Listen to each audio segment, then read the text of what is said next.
Thank you very much. It's very good to be here at the University of Sussex. I've had a long connection with the university. I used to be very friendly with Professor Brian Goodwin in the biology department, who was a pioneering holistic biologist and really blazed a trail for a wider kind of biology. And over the years I've been many times, but I suppose most when my son Cosmo was an undergraduate here studying anthropology. And he must have graduated around 2011 or something like that. He's a musician now. But I very much enjoyed visiting the university and meeting his friends here. It was very lively. He was very happy here. He's always spoken in the highest possible terms of the university. So I have a warm glow about Sussex. Well, today I'm doing something I haven't done before. I've never given a talk before on psychedelics and consciousness. I've given lots of talks on morphic resonance, the extended mind, a whole range of other topics, but not on this particular subject. And the reason I'm doing it now is because I was invited to give this talk by the Psychedelic Research Society, so it seemed appropriate. It was also an opportunity for me to think about psychedelics in a new way. I've been very interested in psychedelics ever since I first took LSD around 1970. I was a fellow of Clare College, Cambridge. I was about 28 at the time. And it was a transformative experience for me. I'd been brought up in the narrow mechanistic materialism of 20th century biology. There's no consciousness in the universe. There's only inanimate matter. Everything's just governed by mechanical laws and forces. Biology is nothing but the interactions of molecules and genes and so on. And consciousness is nothing but the activity of the brain, and it's all inside the head. I bought into that materialist, atheist worldview as part of my scientific education. But taking LSD rapidly propelled me out of it into a very different way of thinking about consciousness. And I got interested in other aspects of consciousness. I took up transcendental meditation soon afterwards. I then got interested in Indian philosophy about the nature of consciousness, because my lectures at Cambridge, where I studied in physiology, there were lots of lectures about brains and nervous activity and stuff. But when it came to consciousness, all that happened was that one of the lecturers said, well, we won't discuss consciousness, we're mainly just interested in the brain, we leave that to the philosophers, they've got nowhere in the last 2,000 years, whereas we're getting on with the job of finding out how the brain works. So that was more or less all I'd heard about consciousness in my education. So this experience had an enormous effect on me. And it has an enormous effect on a lot of people. As you probably know, there have been a variety of surveys about the effect of taking psychedelics on people's worldview. And probably there are few things that change people's worldview so effectively. Near-death experiences do, and other intense mystical experiences. But psychedelics have a dramatic effect on many people's worldview. In a survey by Roland Griffiths in the United States of people who'd taken psychedelics, he found that before taking it, the group he was testing were mostly people in universities. Physicalist or materialist views, 45% of them had materialist or physicalist views. After psychedelics, that plummeted to 16%. In a study by Davis et al., a similar kind of survey, of the people he surveyed, 28% described themselves as atheists before they had their psychedelic experience, and afterwards only about 10%. So the other surveys have shown that people who've taken psychedelics often have a greater sense of the life of nature, the sense that animals and plants are truly alive, not mere mechanisms, as mechanistic materialism tells us, and also a sense of greater connection with nature. The studies comparing different psychedelics, the one that has the most effect on connection with nature is magic mushrooms. which is not surprising because in a sense they're the most natural, I mean, of the available psychedelics. So the fact my own worldview was changed is not very surprising in the light of this research I only read about much more recently. I was just sort of average in the effects on me. And for me, this led to a real interest in psychedelic research. And when I was I spent some years working in India. I worked in an agricultural institute in India. I also spent a couple of years in an ashram in South India, where I wrote my first book, A New Science of Life, about morphic resonance, about memory and nature. And I was very interested by the different views of consciousness in Indian and in Buddhist thought, because a lot of their philosophy is about the nature of consciousness, and they've taken it further than almost anyone else, partly because the long tradition of people meditating and exploring consciousness through direct experience. When my book, A New Science of Life, was published in America in 1982, it was published by a publisher in California. And so I went to California for the first time. And I was invited to the Esalen Institute in California by Stan Groff, who was a well-known, and still is alive, he's a well-known researcher on LSD and other psychedelics. He gave a month-long program at Esalen exploring the nature of consciousness, and I taught in it for the first, my first visit there. I also, on that same visit to California, met someone who became a really close friend, Terence McKenna, who some of you will be familiar with. Terence died in the year 2000, sadly, but his voice is heard from beyond the grave on YouTube and on the internet. It's amazing how popular his talks still are. And he and I and Ralph Abraham, who's a chaos mathematician at the University of California at Santa Cruz, met every year after that for the next 18 years, until Terence died almost. We spent several days together every year, sometimes in England, sometimes in California, once at Terence's botanic garden in Hawaii. He had a psychedelic botanic garden in Hawaii called Botanical Dimensions. And Botanical Dimensions was full of all known tropical psychedelic plants. He was a great explorer of psychedelics and a brilliant speaker.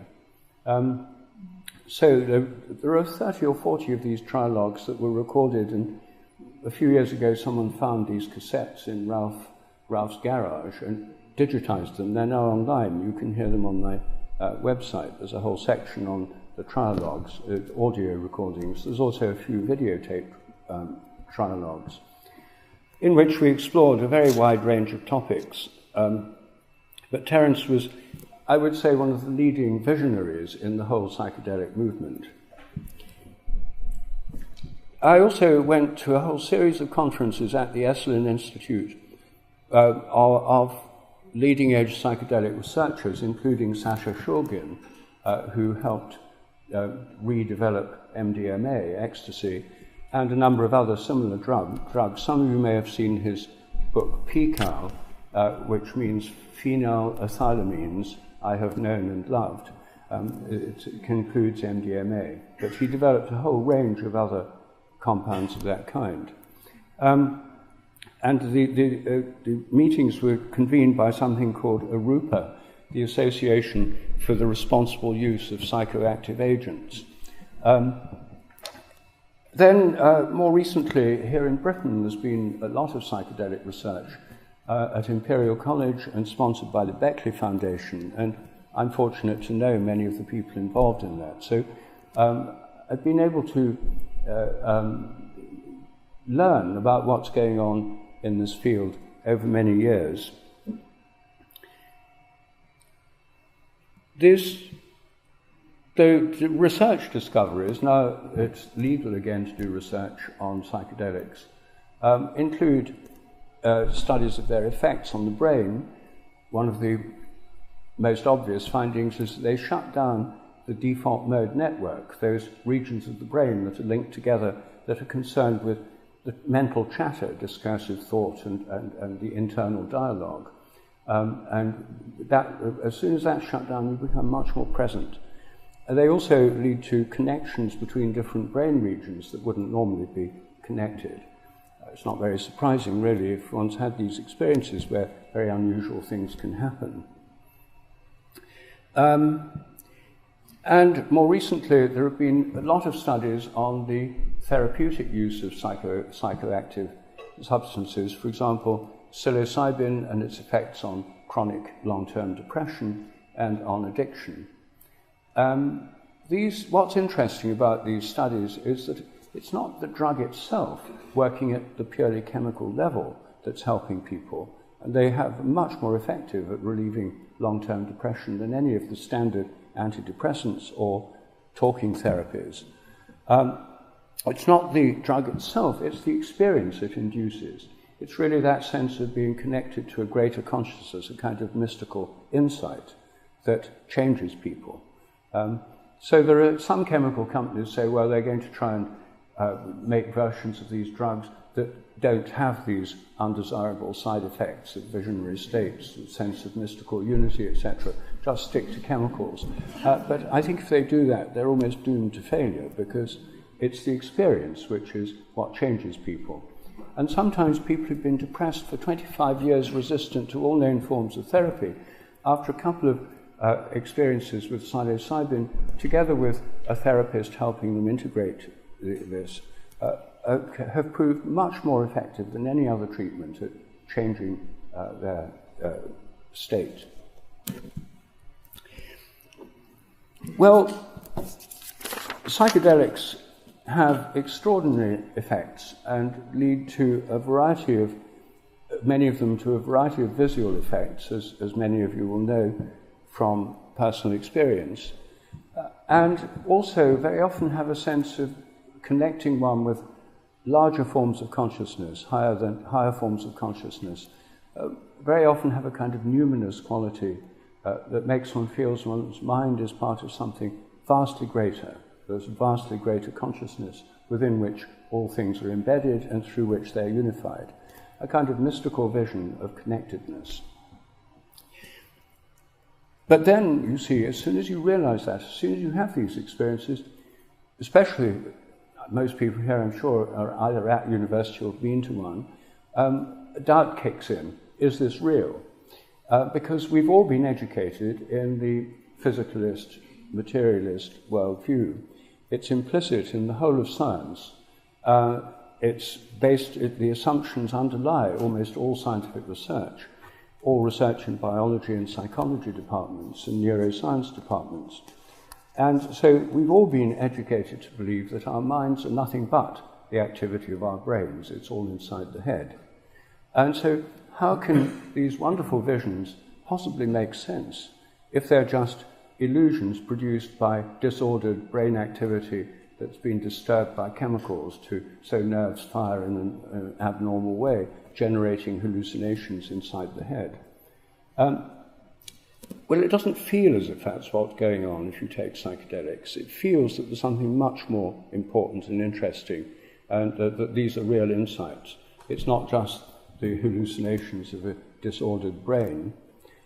But if you're a physicalist, you more or less have to believe that.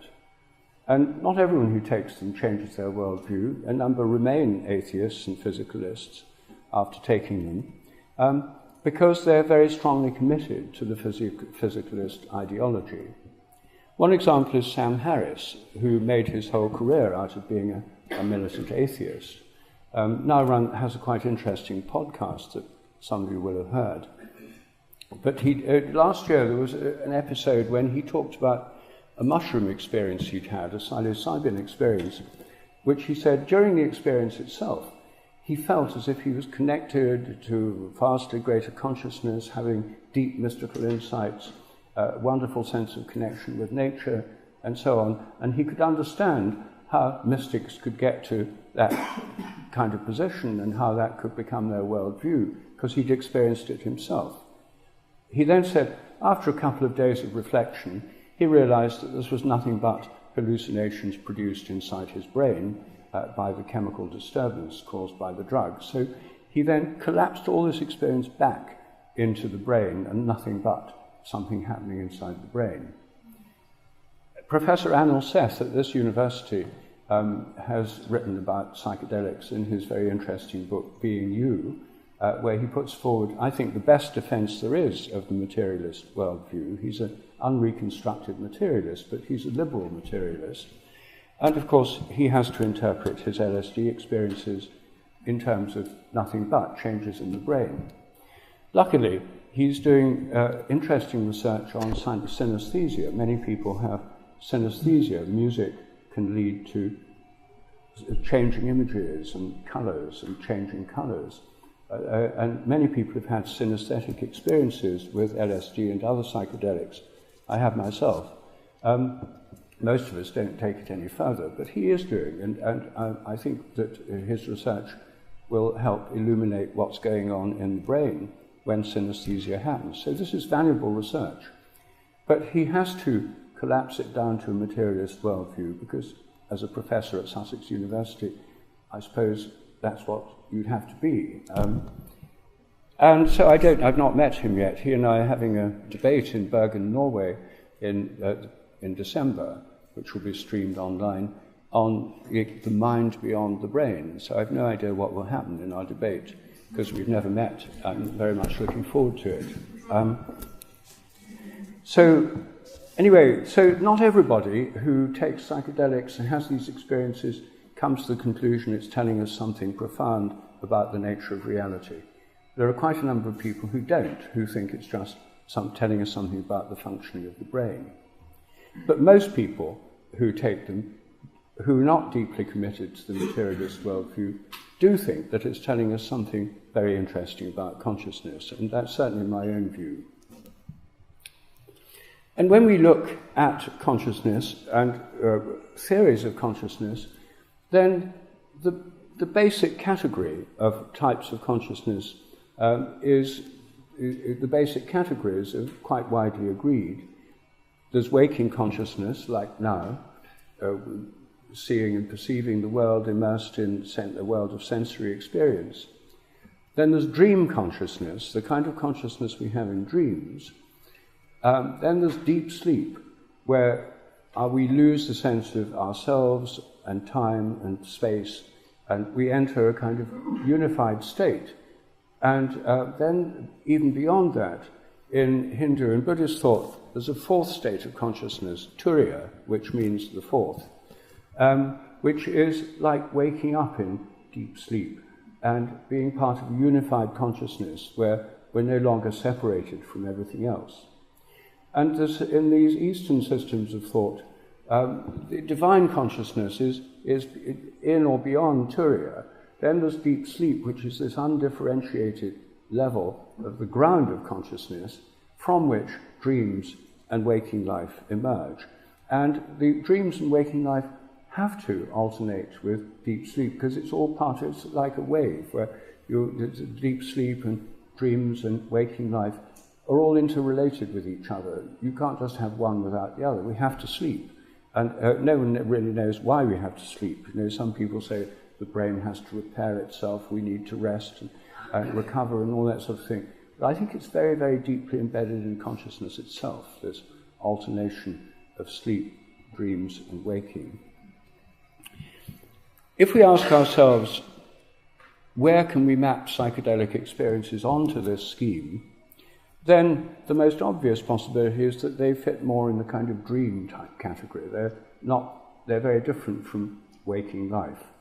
And if you take them with your eyes open, then you have all sorts of perceptual distortions. And with mushrooms, as many of you may have found, it seems as if the earth is breathing, and trees and moss and stuff, it all seems to come to life. And when I first took LSD, I had a painting on my wall of Apollo in his chariot. And Apollo just sort of took off and started sailing across the wall of the room and out beyond it. And so, but with your eyes closed, then there's a realm of visionary experience which is much more vivid than dreams, but I think different in degree rather than in kind. This is not just my own theory, it's good, many other people have suggested this. So I think it's in a sense continuous with dreams, also continuous with a whole range of other altered states of consciousness.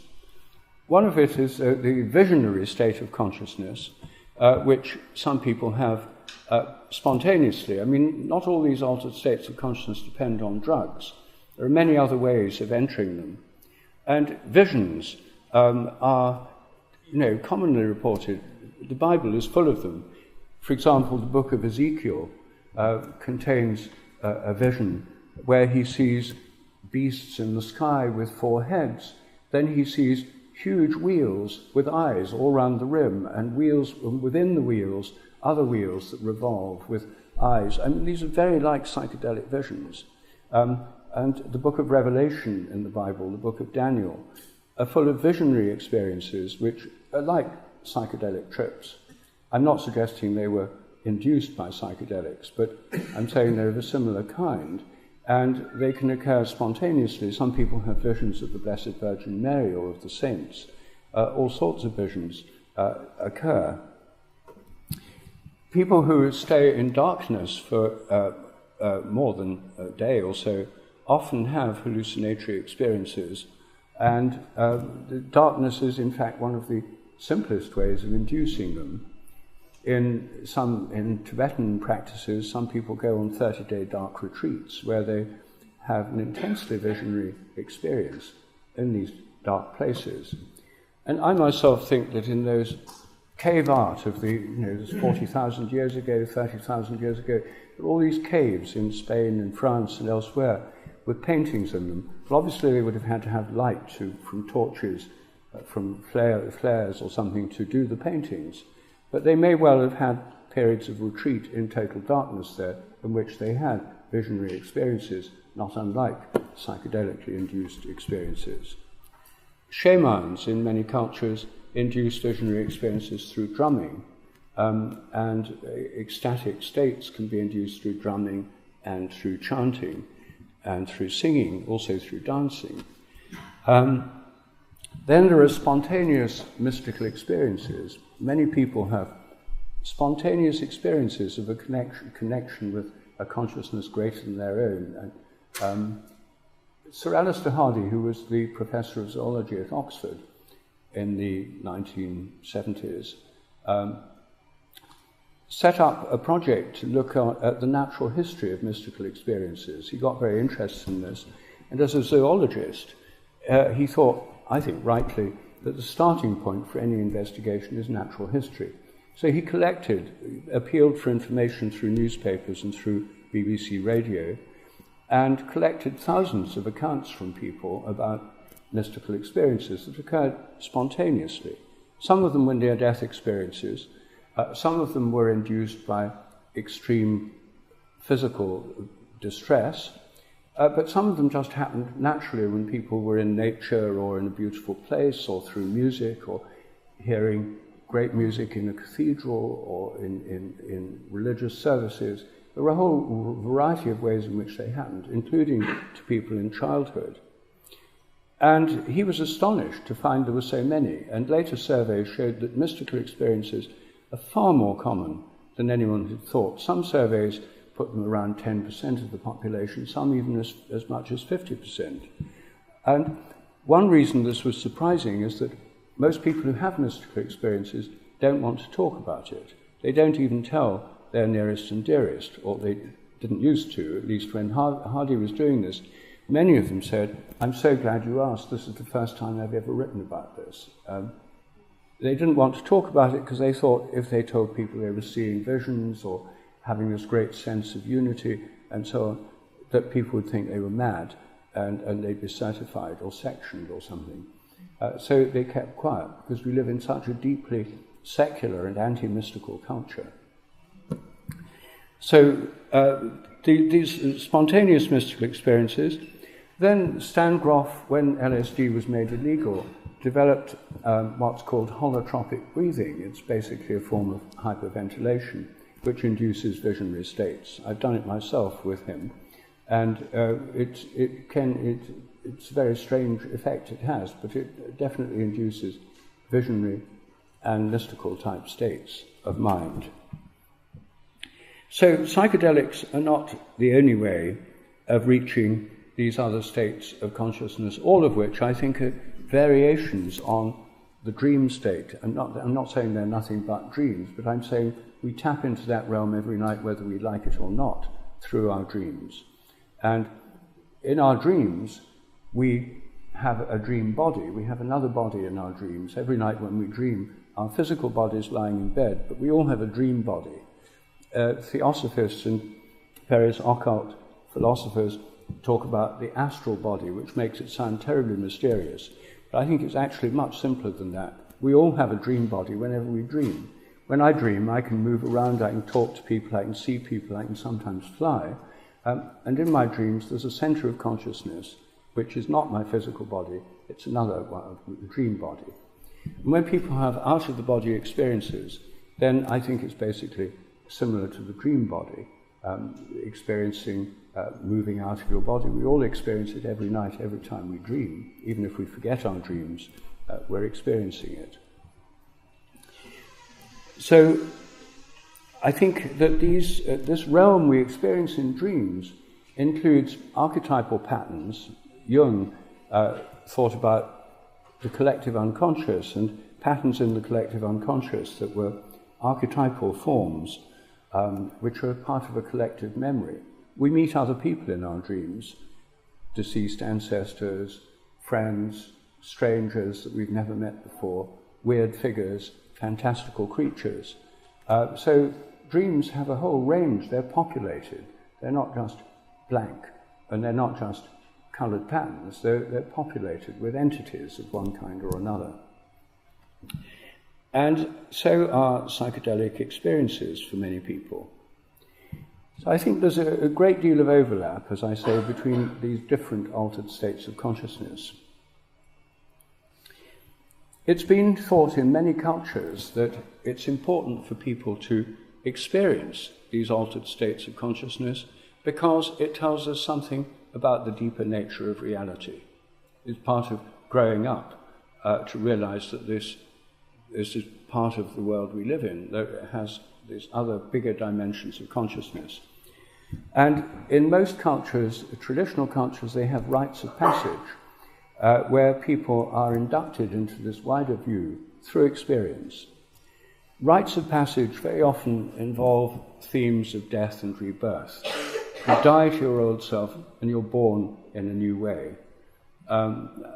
So they can be brought about in different ways. For example, in some parts of North America, they had vision quests where people would spend days fasting in the wilderness and enter altered states of consciousness through the sheer stress of being in the wilderness, fasting in unfamiliar conditions and dangerous conditions.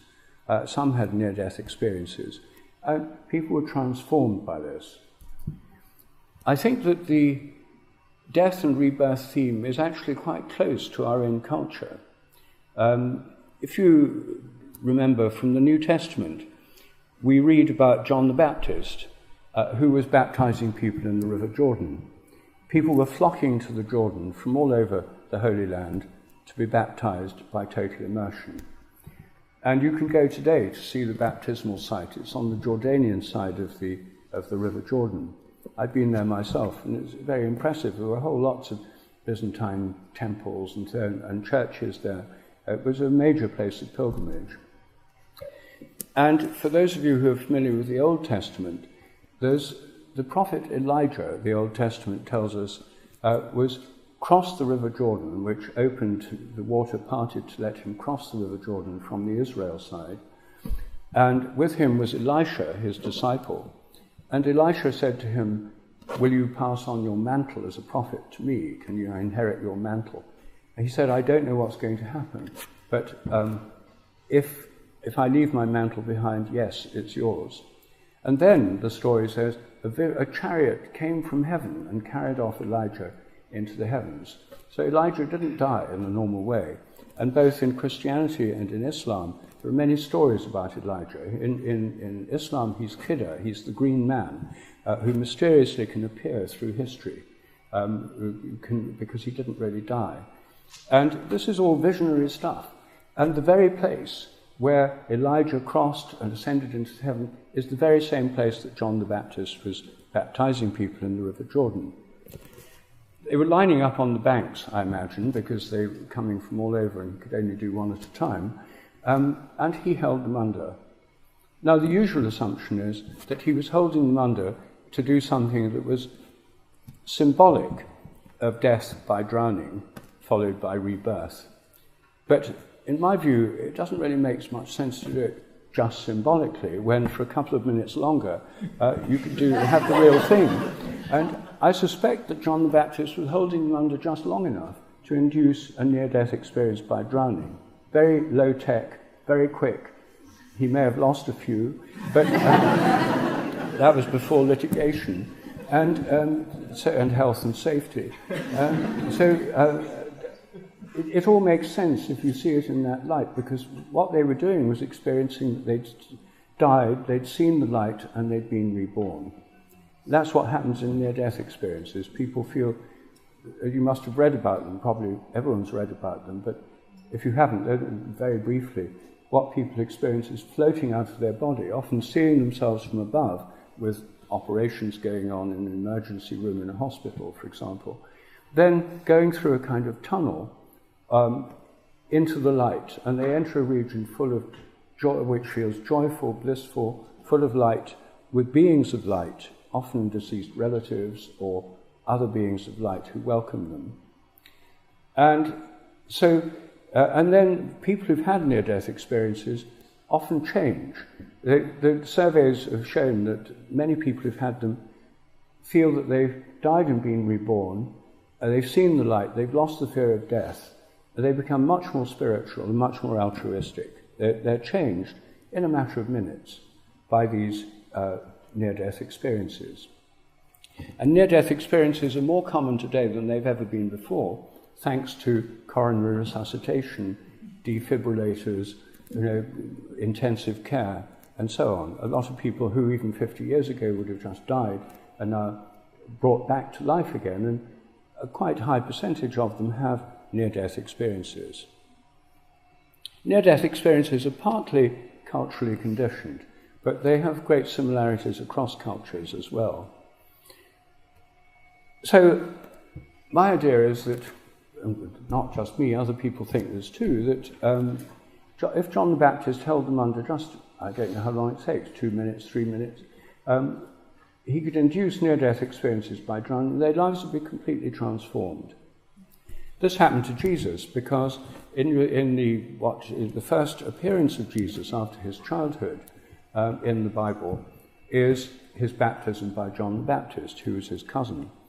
And Jesus goes there, he's baptized by John the Baptist, and when he comes up from the water, he realizes that he's deeply connected to God. He hears the voice saying, "This is my beloved Son in whom I am well pleased." And the Holy Spirit descends on him. After that, he spent 40 days fasting in the wilderness on a kind of vision quest before he began his public ministry. But it started with this mystical experience induced by, a near-death experience induced by baptism. In the early church, people started baptizing infants by sprinkling water on them, and it did become merely symbolic. But in the ferment of the Protestant Reformation in the 16th century, some of the most radical Protestant groups were the Anabaptists. Ana means again, and they're people who thought infant baptism wasn't good enough. If you read the Bible, which people could because it had been translated and the printing press had just been invented, until then people didn't, they couldn't. It was in Latin and there weren't printed books. But the Reformation was very much influenced by the ability to read the Bible and to have printed books. And when they read the Bible, they found that Jesus himself was baptized by total immersion in the river Jordan. That was what John was doing. So they started doing it again. And Anabaptists in the 16th and 17th century were well, they were made fun of by lots of people, but they were feared by lots of people, because what they did is they went round saying they'd died, they'd seen the light, they'd lost the fear of death, they'd been born again. They're the origin of born-again Christians. That's what it was about. And I suspect that all of this was literally true for them. It wouldn't have made any sense. They wouldn't have got into that vivid sense of total transformation of their lives through something that was merely symbolic. I don't know how long they went on doing this, but Baptists still baptize by total immersion. And in the Baptists here in Britain and Germany and other parts of Northern Europe were persecuted because they didn't follow normal church rules, they didn't accept normal authority, they felt they had this direct experience of the divine through their near-death experience. And so they were persecuted, and so it wasn't much fun for them in Europe, so they went to America, and they're still there in very large numbers. The interesting thing about Baptists is that the thing on which their whole religion really centers is this conversion experience, this visionary experience of, at baptism, of seeing the light and being born again. And I think that, at least in the early stage, it was probably literally true. Now, I think what's interesting, and the reason I bring this up, is that in the modern world, we've lost rites of passage. We still have ones that are symbolic, like bar mitzvahs or bat mitzvahs for Jewish people, or confirmation for some Christians. But on the whole, our culture lacks effective rites of passage. And I think what's happened is that for many young people, mainly young people, psychedelics have taken on that role. They have a transformative effect on many people, as I already mentioned, and they often involve a death and rebirth motif. Stan Grof did a great deal of research on this in the 1960s and 70s, when it was still legal. And based on the accounts of trips by more than 2,500 people, he found that it was quite common for people to have near-death experiences. Basically, they'd feel themselves trapped in a situation that was oppressive, painful, distressing, a really bad trip. They felt trapped, imprisoned, etc. Then they'd have an experience of going through a tube or a tunnel and emerging into the light, and where it was blissful, joyful, beautiful, and so on. And Stan Grof found that this was a very common archetypal pattern in psychedelic experiences, very similar to a near-death experience. He interpreted it, he was a Jungian, and he interpreted it as an archetypal experience of birth. All of us, when we were in our mother's womb, spent almost 9 months floating around in a fairly blissful state with nothing to worry about. But then came a moment when contractions began, and we were no longer welcome in the womb, and we were compressed, and it was really painful and stuff.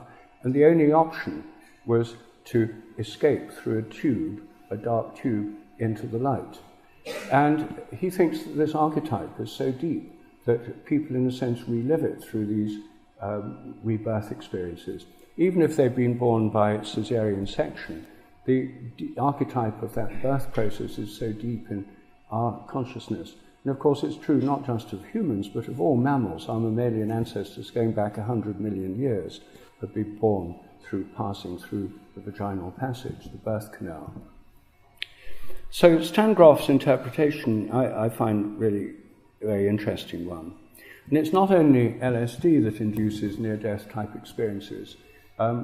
Some people have them with ketamine, which leads to out-of-the-body type experiences. I myself have a medical friend in America who was doing research on ketamine. It was part of a research project, so I volunteered. And for me, it was the most extraordinary experience. I mean, it was very protracted out-of-the-body type experience through different spaces. It was a remarkable experience. It's slower motion than the LSD experience that I had, because when I read Stan Grof, I realized my first LSD experience was actually more or less as he described. I felt myself trapped I felt I was just trapped forever in an area I'd never escaped from. I thought I'd gone mad. I thought I must be in hell, and then neon signs lit up all around me saying hell, so that proved it. Then I felt just as if I'd never escape. But I had to get out. I wanted to get out. And then an opening happened. I found myself just going up as if I'd been deep in the water, going up through the water and then bursting out into the light. And everything was blissful and joyful, and Mozart piano concerto turned into the most beautiful forms and shapes, constantly changing, and so on. At the time, I knew nothing of his research, but I realized I'd had this myself. And the other substance that many people experience something like a near-death experience with is DMT, dimethyltryptamine, which is, as you'll know, a fast-acting, very fast-acting psychedelic. The first time I took it was with Terence McKenna, and he gave me this DMT, a high dose. Comes on almost instantly. I found myself shooting through the center of a chrysanthemum flower, like a kind of tunnel experience through a flower, into a realm which was a realm of exquisite beauty, of shimmering forms like flower petals everywhere, and utterly blissful. And then it seemed I'd been there for ages, and it seemed then as if I'd come back like 1,000,000 miles from somewhere totally different, and then re-entered my body. And it was very like a near-death experience, as I haven't had an actual near-death experience. When I described it to Terence, he said, "You've been to the flower heaven." So he had a kind of category of the different places people went to, and I'd been to the flower heaven, which, since I started out as a botanist and I love flowers, was quite appropriate for me. So some people who've had actual near-death experiences and taken DMT or other psychedelics have said that there are many similarities. They've always said there are some differences as well, because in the near-death experience, people very often meet ancestors or parents or people they know, beings of light who welcome them. That's not so often the case with psychedelic experiences. So there are a number of differences. Now, I want to say something about the historical importance of these altered states of consciousness. Terence McKenna, as some of you will know, was the original author of what's sometimes called the stoned ape hypothesis. The stoned ape hypothesis is that early humans discovered magic mushrooms and started taking them, and the alteration in their state of consciousness totally changed their nature, and humans invented religion, mythologies, and all that kind of thing, thanks to psychedelics. They shaped human evolution. Well, I think that that's a little bit going a bit too far myself, because there are many ways in which you can alter states of consciousness. There are mystical, spontaneous mystical experiences, experiences in the dark, through fasting, as I've already mentioned. Many other ways of getting into altered states of consciousness.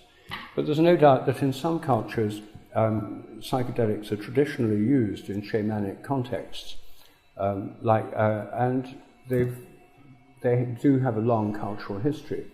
But it's only a minority of cultures. It's not all cultures. So I think Terence's hypothesis has to be generalized to include other altered states of consciousness.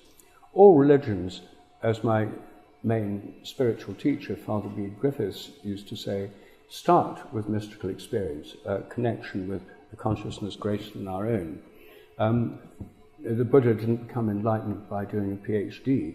He became enlightened by meditating under banyan tree or peepal trees for many years, and it was through his direct experience.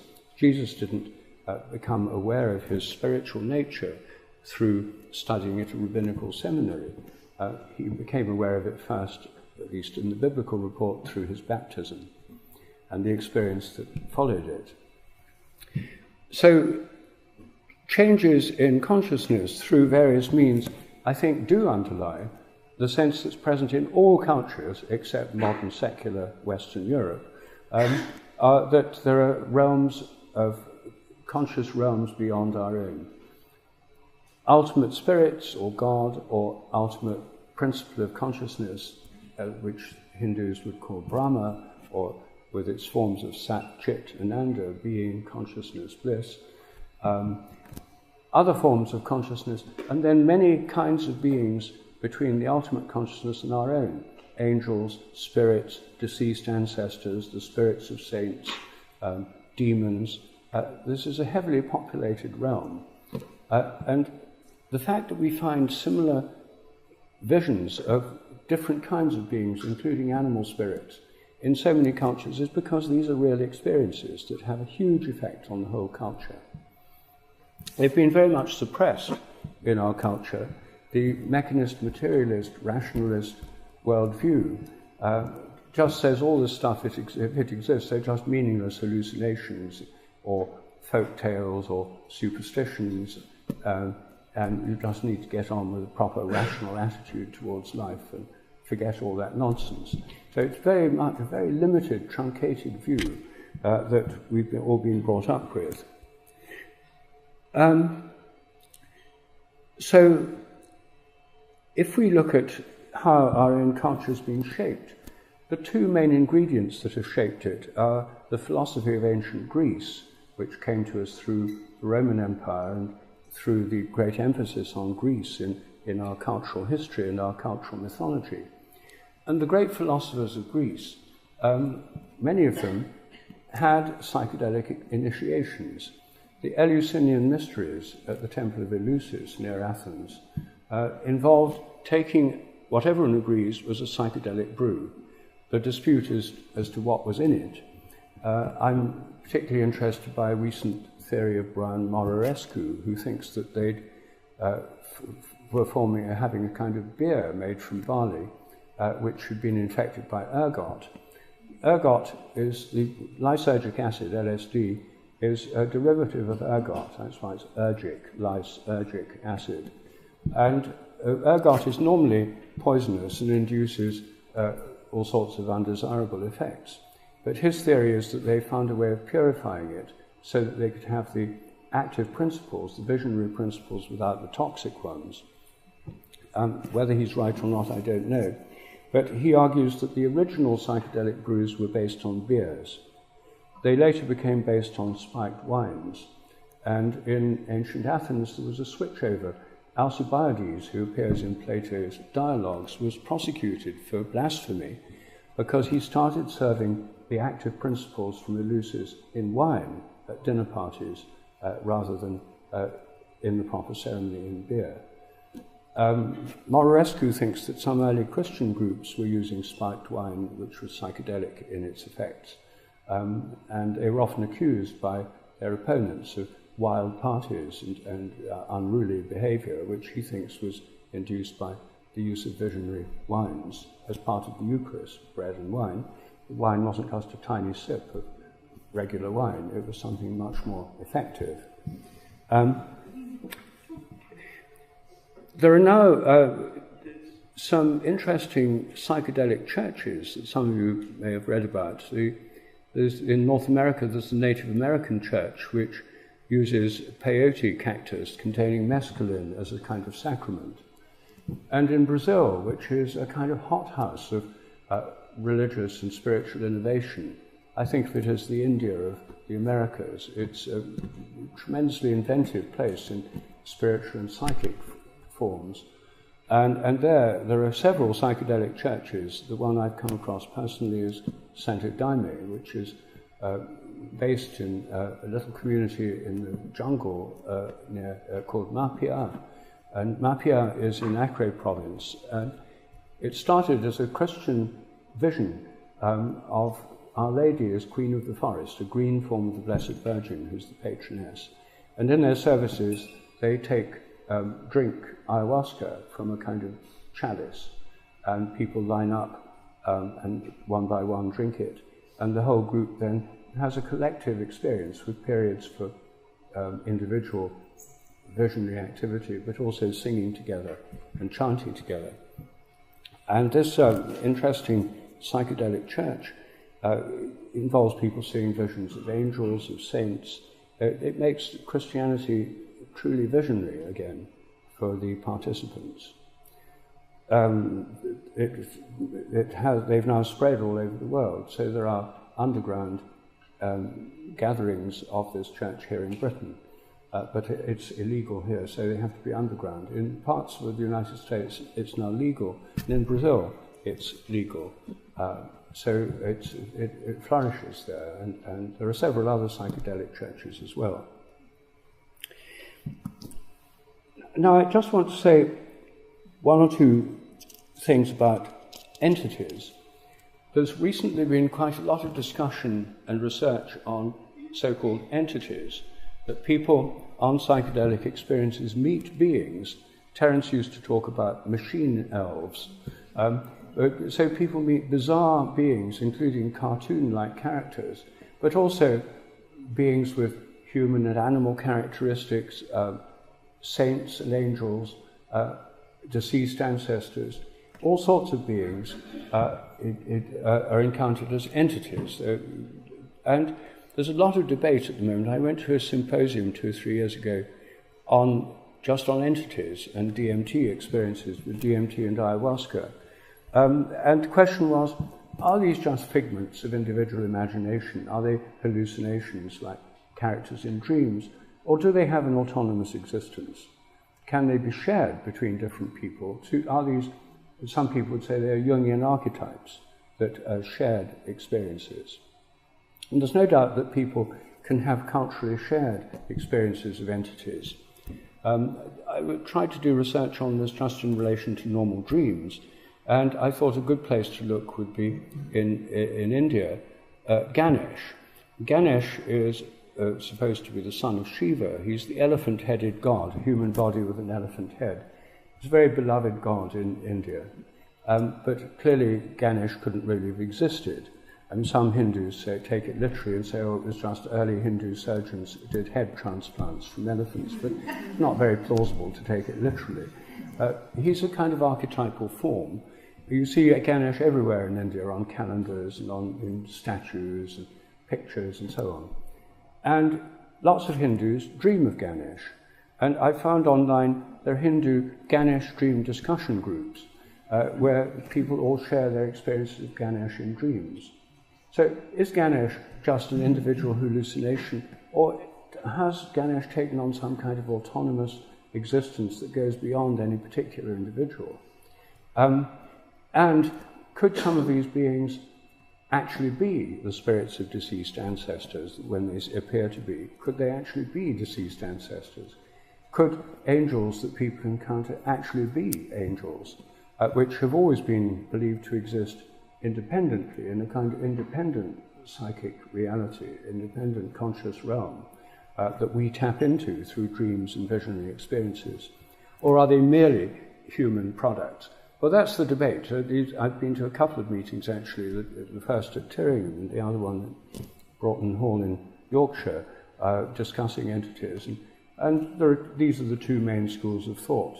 I myself think they may well be autonomous entities, autonomous beings that inhabit a kind of conscious world beyond our normal waking state.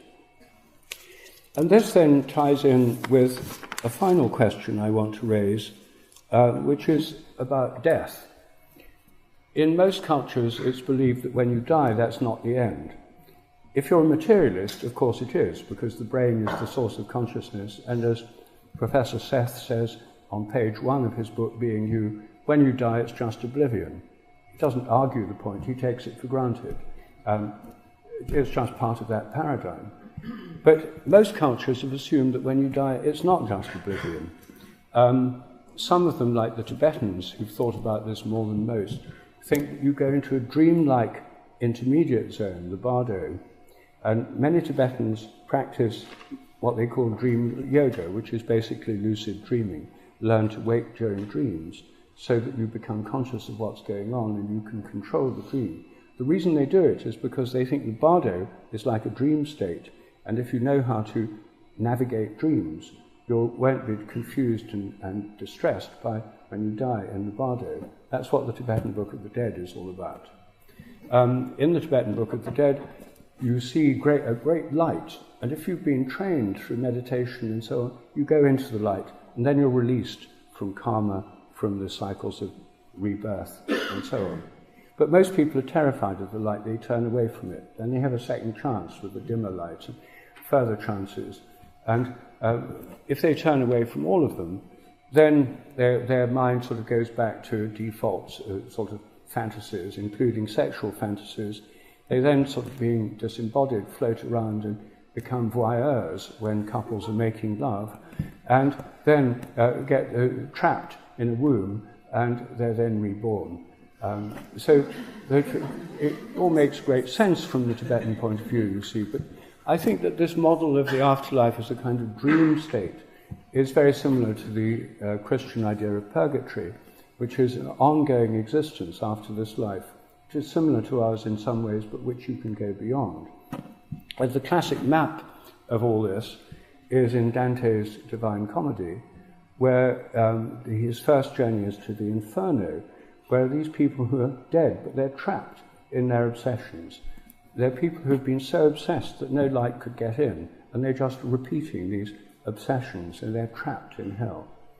Then he goes through hell, down to the center of the earth, and out the other side, to Mount Purgatory, and he climbs this mountain of Purgatory, where people who are still trapped with various obsessions are people who ask for the light or help to go beyond them, and are working through them until they can escape from them, go to the top of Mount Purgatory. And then the third book, Paradiso, they float off the top of Mount Purgatory. They're no longer confined to a kind of dream body. They float off into the light, which is full of beings and angels and so on. And actually, if you read Paradiso, it seems to me very like a DMT trip in slow motion. It seems to be describing a state of consciousness that goes into the light, into a much more unitive state of consciousness. Well, we're used to the idea that nothing in life after death. Most people have been brought up with a kind of secularist view. I think it's very important to remember the dead and to recognize the possibility that we will continue after we die in some kind of dream state, or even like a kind of psychedelic trip, but from which you can't wake up because you no longer have a body to wake up in. I think it's important to remember the dead. This is the season of the dead. All Souls Day was on November the 2nd. My sons, Merlin and Cosmo, are currently in Mexico. They went there for the Day of the Dead, where this is in Oaxaca, where this is a huge celebration in Mexico. It's a really big sense of connection with the dead. There's one day in the year when the day it's easier to communicate both ways between the living and the dead. And then, of course, we have Remembrance Sunday, this coming Sunday, which is why some people wear poppies like this, which is about remembering the war dead and helping their families who are still alive and who've lost a loved member of the family. So this is the season of the dead, and I think that psychedelics and these altered states of consciousness can help to illuminate what may happen when we die. Of course, we'll never know for sure until we're actually dead, but I myself expect to be in some state of that kind, a dreamlike or psychedelic-like state when I die. It may alternate with sleep, of course, because dreams alternate with sleep. But you could say that the standard atheist view of total oblivion is also based on a sleep metaphor, but it's based on the idea that you just go to sleep and never wake up. Maybe you do, and so it's good to be prepared for it. Well, I think that what's happening here, and finally, is this is part of a widespread paradigm shift. Some of you may have seen my book, The Science Delusion, where I deal with the 10 dogmas of mechanistic materialism and show how the sciences are bursting out of them. Some of you may have seen my TEDx talk on the subject, which was actually organized by 3 undergraduates from Sussex University, so there's a Sussex connection with that. There's also many studies now on spiritual and religious experiences, scientific studies, thousands of peer-reviewed papers, basically showing that people who have spiritual and religious practices are on the whole happier, healthier, and live longer than those that don't. So presumably the reverse is true.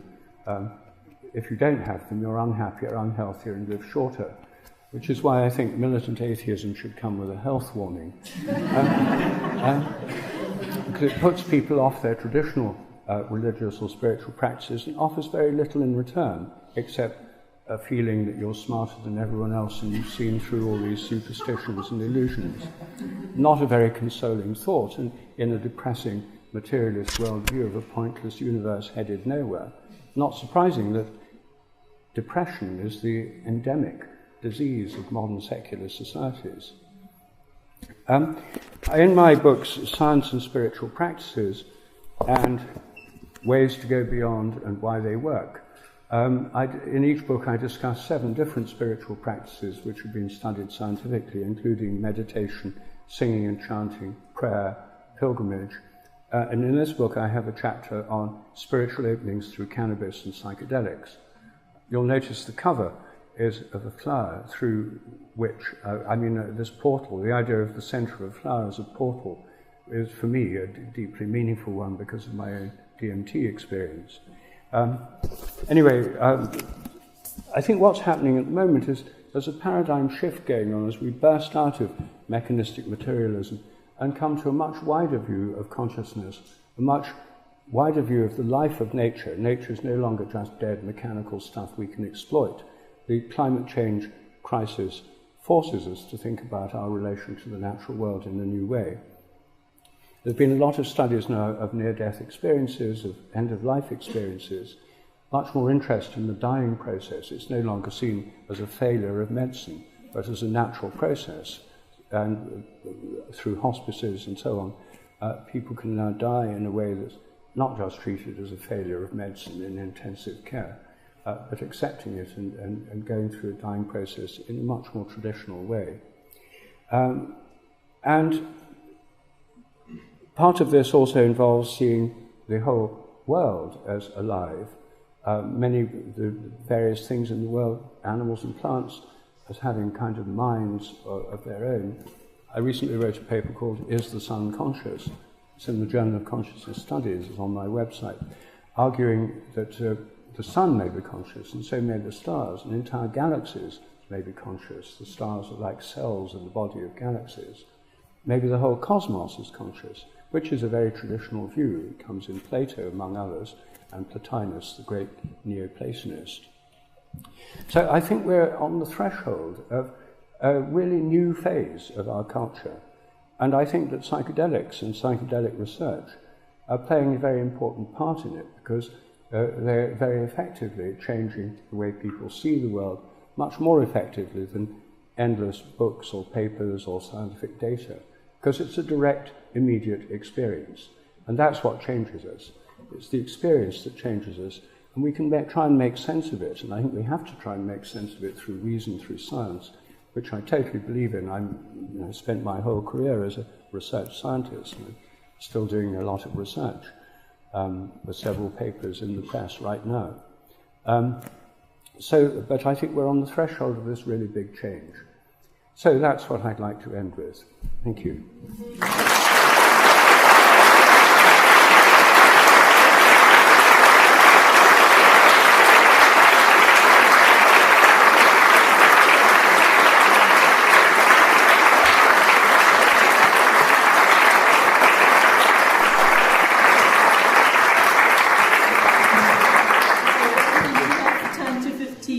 Minutes for Q&A. If anyone would like to ask a question, please raise your hand and I'll come to you.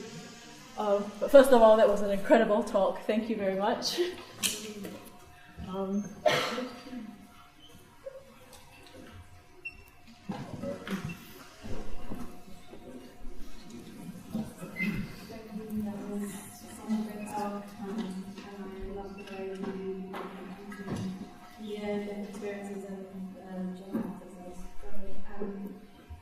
Just to bring it back to something previous one, how would you connect the psychedelic experience with your proposals, for instance? What connection, if any, do you think they have? The questions about psychedelic experiences and morphic resonance. I haven't talked about morphic resonance this evening, but for those of you who are not familiar with it, it's the idea there's a kind of memory in nature. Each species has a kind of collective memory. The so-called laws of nature are more like habits, and our own memories are not stored inside our brains, as the materialist theory has to say, because everything has to be material, so memories must be material inside the brain. Very little evidence that they actually exist, these memory traces.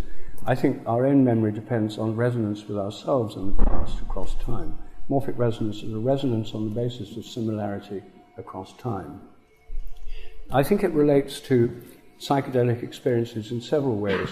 Firstly, I think that the archetypes, or these basic shared collective patterns that Jung called archetypes in the collective unconscious, are part of this collective memory maintained by morphic resonance.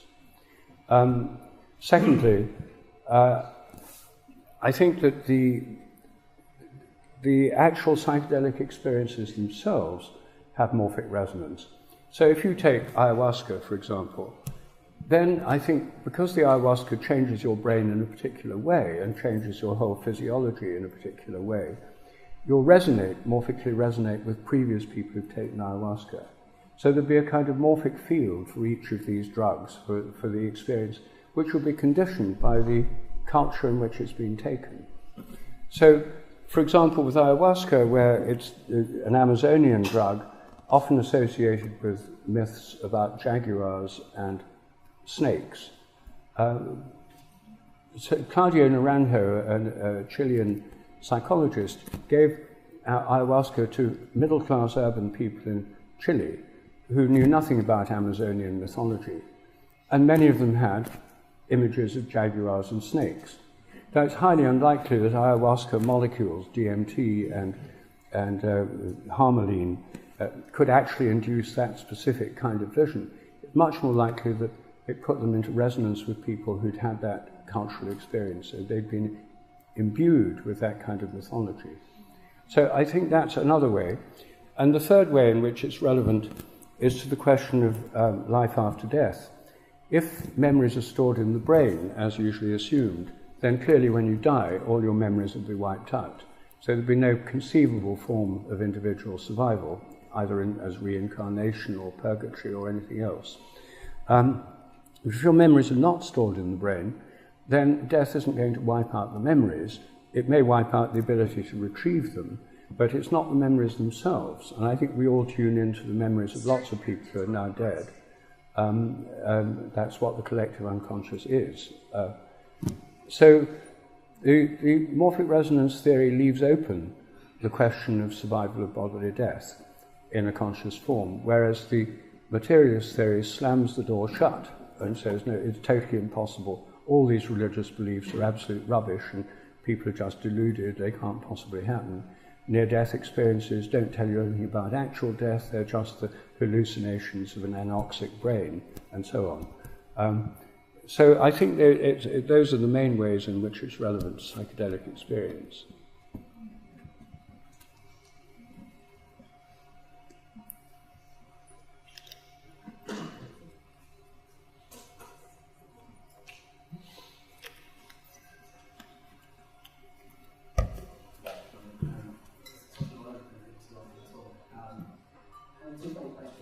I can't hear you. Can you? Oh, sorry, can you hear me? Yes. I had a few more questions. The first part was around the recent research that's been going on ever since 2012 that's been confirming that although the media keeps telling us that psychedelics are an increase in brain activity, they light up the brain like a Christmas tree. And over the last 10 years, it's been shown that it's the opposite is true, that there is a decrease in brain activity across all modes, especially the default network. But media keeps trying to perpetrate the same sort of idea that it's actually an increase in brain activity. With this sort of reconfirmation of brain activity in these studies, is it likely that this sort of going to start pushing against people such as Sam Harris or other people who believe that, oh, this is just hallucinations, even though it's providing one of the richest experiences, one of the most differential experiences that they'll ever experience in their life? Is this sort of one of the final nails in add this one with decrease in brain activity? Well, the brain activity, there's a decrease in activity of the default mode network. You know, there's increase in some other kinds of activity. So I don't personally think that the brain activity studies tell us that much. Obviously, the brain's involved, and the drugs are acting on neurotransmitters. That's why they work. I don't think they tell us very much about the content of the experience. And so, what many people think, you see, materialists say the brain produces consciousness, and therefore brain activity must be correlated with consciousness one-to-one.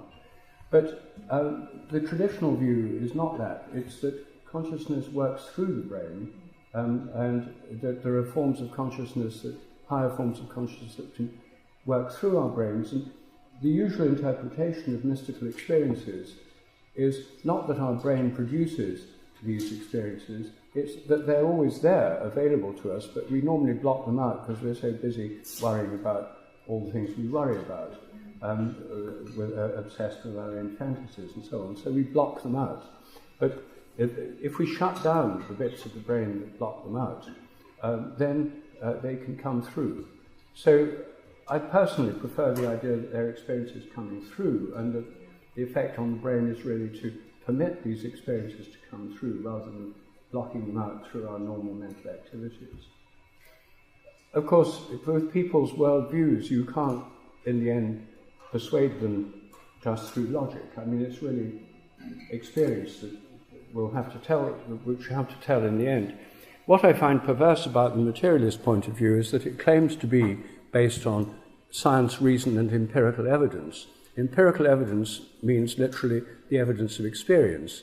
The Greek word empirical, it means experience. So if you're going to have empirical evidence about consciousness, it has to be based on conscious experience. And to dismiss conscious experience in favour of an ideology that says it's all about molecules and consciousness doesn't do anything, it's just an epiphenomenon of the brain or an illusion produced by brain activity, it seems to me utterly perverse and deeply anti-empirical.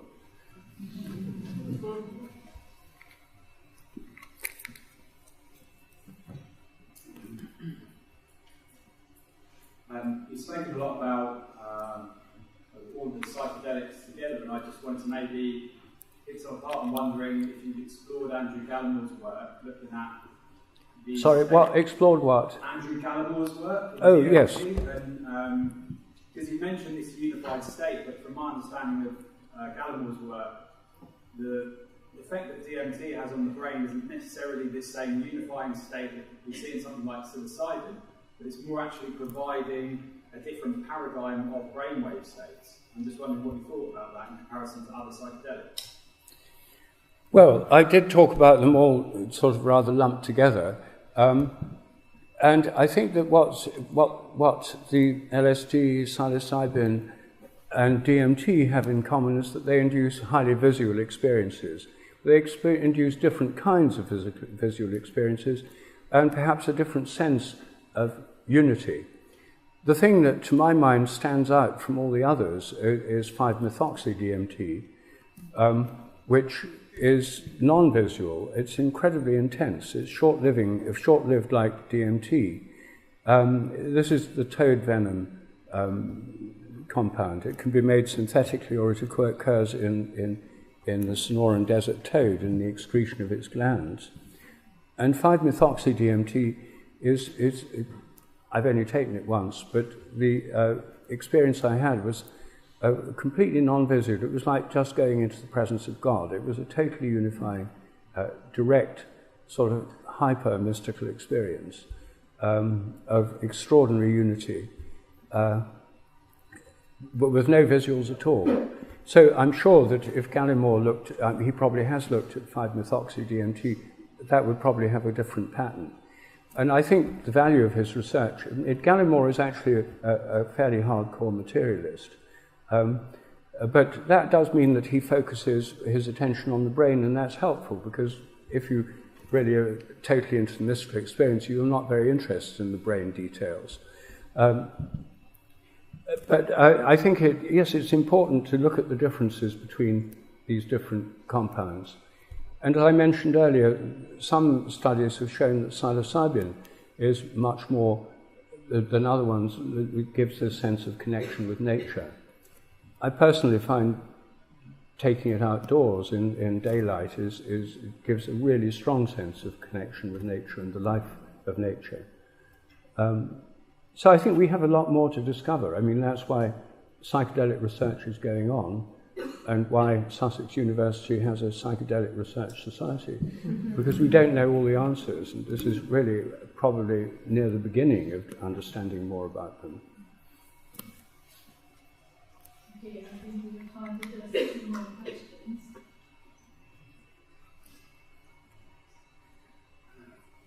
Hi, Rupert. I'm sure you're aware recently there was 100 or so consciousness researchers that have been announced. Sorry, I couldn't catch that. Sorry, I was saying the leading consciousness researcher accepted in the physicalist model, Giulio Tonelli, is integrated information theory, which just recently denounced by 100 of the world's leading consciousness researchers. So this thing about it being a paradigm shift, there's still a massive fight back, because that's not even particularly that liberal, but was denounced by other scientists. How do you expect us to get across that massive divide between the dominant physicalist model and these theories that we all agree in many ways, but can't prove really ultimately? Well, Giulio Tonelli, his integrated information theory is, it's a mathematical theory of consciousness, which is essentially kind of is usually interpreted as panpsychist, because it's not confined just to brains. His theory could apply to any conscious system. I think what's valuable about it is that it emphasizes that consciousness is integrated at any given level. There's a wholeness or unity to it. What he and others, including Christoph Koch, who used to work with Francis Crick, have been doing is applying this theory to a kind of panpsychist view of the world. And as you say, this led to a backlash a month or two ago when something like 150 leading materialists published a paper, a short paper, branding Tonelli's theory pseudoscience. Their attempt to brand it pseudoscience is basically saying you can't discuss it anymore, it's out of bounds, it's heresy. I think that actually that in itself is very interesting, because they're desperate. I mean, it's just denialism at the moment. I have the same problems in the research I do on telepathy in the sense of being stared at. It's branded pseudoscience by the so-called skeptics, not because they've looked at the evidence, but because they haven't.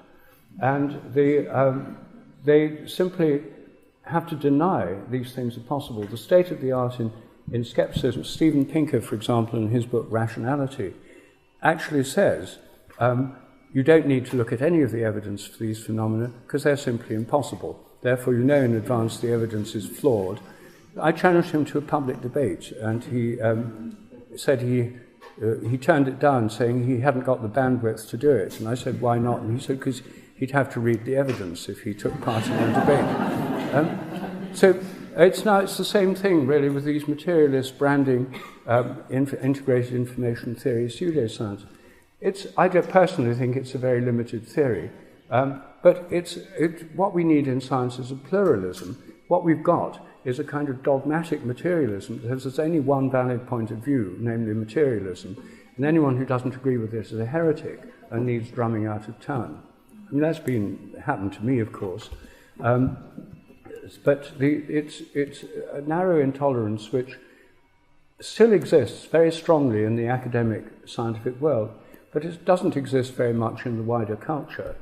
And I think as more and more people get interested in these questions, and there's already more and more research on spiritual practices, psychedelics, altered states of consciousness, end-of-life experiences, near-death experiences, and so on. as this research goes on, this very narrow view of consciousness as nothing but an epiphenomenon of brain activity or an illusion produced by the brain will become a shrinking position with its strongholds in university psychology departments. But I think the rest of the world is moving on. And the important thing is that funding bodies aren't intimidated by these reactionary forces. Their aim is to intimidate funders so that all this work gets defunded or no longer funded. But fortunately, there are now a lot of billionaires who've taken psychedelics and got very interested in the subject. And much of the research that goes on at the Beckley Foundation and elsewhere is privately funded. For example, Anton Bilton, who's a billionaire who's very interested in DMT and who's funded the recent symposia on DMT, is currently funding research on prolonged DMT experiences. DMT experiences only last a minute or two, or a few minutes. He's now, through Imperial College, got a set of volunteers, heroic volunteers, I must say, I wouldn't do this, who are having DMT infused intravenously for half an hour or more. So they're kept in the high point of a DMT experience for half an hour, enabling a much greater ability to report on what's going on. I happen to know about them because I know someone very well who was a volunteer in one of these trials, and not only would I not want to do it, but I wouldn't want to be every 2 minutes interrupted by someone with a clipboard asking me to rank the transcendence level of my experience on a 1 to 9 scale, to which my informant said, you know, he responded to the 1 to 9 scale like 100. Fortunately, they're not able to suppress it, even though they're trying to.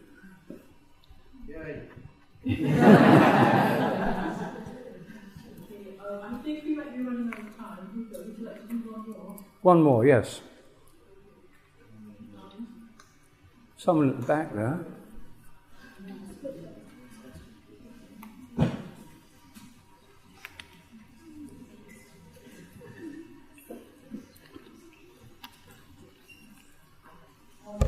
Hi, thank you first of all for a phenomenal evening, research this organising. My question is kind of twofold, but short, maybe. So, in 2020, I had a spontaneous spiritual awakening, which rocked my world because I didn't even believe in spirituality, and I knew nothing about what was happening to me. And my partner at the time, who was the person I was experiencing this, but the only person who witnessed it really, said it felt like being with LSD, being with me. In the time that happened, I'd never done psychedelics, so I had no idea what that meant. And since, not only am I trying to really understand what happened to me, and what you mentioned about memory and morphic field, I'm definitely looking at. But I have since very much entered the world of psychedelics, primarily through ayahuasca, psychedelic, LSD, magic mushrooms. We talked about a shift, a paradigm shift. What is your view on whether this paradigm shift that is happening regardless of our actions? It is happening on a cosmic level, astrologically, universal, Mother Nature guiding us to awakening and embracing these jewels that she has left for us to help and aid our evolution and the speeding up of our own evolution. Well, I just don't know is the answer.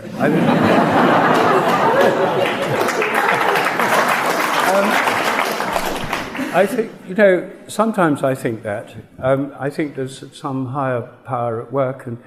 And then you look at the world and you see the war in Ukraine and Israel and Palestine and the Modi government in India with its appalling policies and, you know, repression in China. And so you feel that, you know, and desperate migrants from Africa, you know, risking their lives in small boats.